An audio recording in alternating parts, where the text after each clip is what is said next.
Moments ago, Israel launched Operation Rising Lion, a targeted military operation to roll back the Iranian threat to Israel's very survival. This operation will continue for as many days as it takes to remove this threat. For decades, the tyrants of Tehran have brazenly, openly called for Israel's destruction. They've backed up their genocidal rhetoric with a program to develop nuclear weapons. In recent years, Iran has produced enough highly enriched uranium for 9 atom bombs. 9. In recent months, Iran has taken steps that it has never taken before, steps to weaponize this enriched uranium. And if not stopped, Iran could produce a nuclear weapon in a very short time. It could be a year, it could be within a few months, less than a year. This is a clear and present danger to Israel's very survival. 80 years ago, the Jewish people were the victims of a Holocaust perpetrated by the Nazi regime. Today, the Jewish state refuses to be a victim of a nuclear Holocaust perpetrated by the Iranian regime. Now, as Prime Minister, I've made it clear time and again, Israel will never allow those who call for our annihilation to develop the means to achieve that goal. Tonight, Israel backs those words with action. We struck at the heart of Iran's nuclear enrichment program. We struck at the heart of Iran's nuclear weaponization program. We targeted Iran's main enrichment facility in Natanz. We targeted Iran's leading nuclear scientists working on the Iranian bomb. We also struck at the heart of Iran's ballistic missile program. Last year, Iran fired 300 ballistic missiles at Israel. Each of these missiles carries a ton of explosives and threatens the lives of hundreds of people. Soon, those missiles could carry a nuclear payload, threatening the lives not of hundreds, but of millions. Iran is gearing up to produce 10,000 of those ballistic missiles within 3 years. Now just imagine 10,000 tons of TNT landing on a country the size of New Jersey. This is an intolerable threat. It too must be stopped. Iran is now working on what it calls the new plan to destroy Israel. You see, the old plan failed. Iran and its proxies tried to encircle Israel with a ring of fire and to attack us with the horrible attack of October 7th. But the people of Israel, the soldiers of Israel, rose like lions to defend our country. We crushed Hamas, we devastated Hezbollah, we hit Iranian proxies in Syria and Yemen. And when Iran directly attacked us twice last year, we struck back inside Iran itself. Yet in defending ourselves, we also defend others. We defend our Arab neighbors. They too have suffered from Iran's campaign of chaos and carnage. Our actions against Iran's proxy Hezbollah led to the establishment of a new government in Lebanon and the collapse of Assad's murderous regime in Syria. The peoples of those two countries now have a chance for a different future, a better future.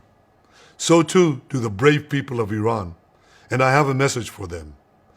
Our fight is not with you. Our fight is with the brutal dictatorship that has oppressed you for 46 years. I believe that the day of your liberation is near. And when that happens, the great friendship between our two ancient peoples will flourish once again. I want to assure the civilized world, we will not let the world's most dangerous regime get the world's most dangerous weapons. And Iran plans to give those weapons, nuclear weapons, to its terrorist proxies.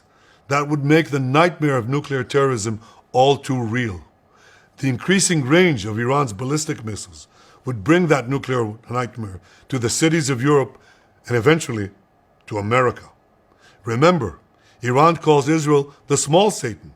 It calls America the great Satan. And this is why for decades, it's led millions in the chants of death to Israel and death to America. Today, Israel is responding to those genocidal calls with action and with a call of our own. Long live Israel and long live America. Our action will help make the world a much safer place. I want to thank President Trump for his leadership in confronting Iran's nuclear weapons program. He has made clear time and again that Iran cannot have a nuclear enrichment program. Today, it is clear that Iran is just buying for time. It refuses to agree to this basic requirement of peaceful nations. That is why we have no choice but to act, and act now. The hardest decision any leader has to make is to thwart a danger before it is fully materialized. Nearly a century ago, facing the Nazis, a generation of leaders failed to act in time. They were paralyzed by the horrors of World War I. They were determined to avoid war at all costs, and they got the worst war ever. They adopted a policy of appeasement. They closed their eyes and ears to all the warning signs. That failure to act resulted in World War II, the deadliest war in history. It claimed the lives of 60 million, including 6 million Jews, a third of my people. After that war, the Jewish people and the Jewish state vowed, never again. Well, never again is now. Today, Israel has shown that we have learned the lessons of history. When enemies vow to destroy you, believe them. When enemies build weapons of mass death, stop them. As the Bible teaches us, when someone comes to kill you, rise and act first. This is exactly what Israel has done today. We have risen like lions to defend ourselves. Over 3,000 years ago, Moses gave the people of Israel a message that has steeled their resolve ever since. Be strong and courageous, he said. Today, our strong and courageous soldiers and people stand together to defend ourselves against those who seek our destruction. And by defending ourselves, we defend many others, and we roll back a murderous tyranny.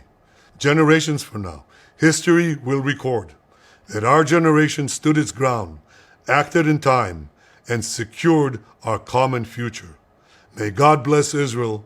May God bless the forces of civilization everywhere. Thank you.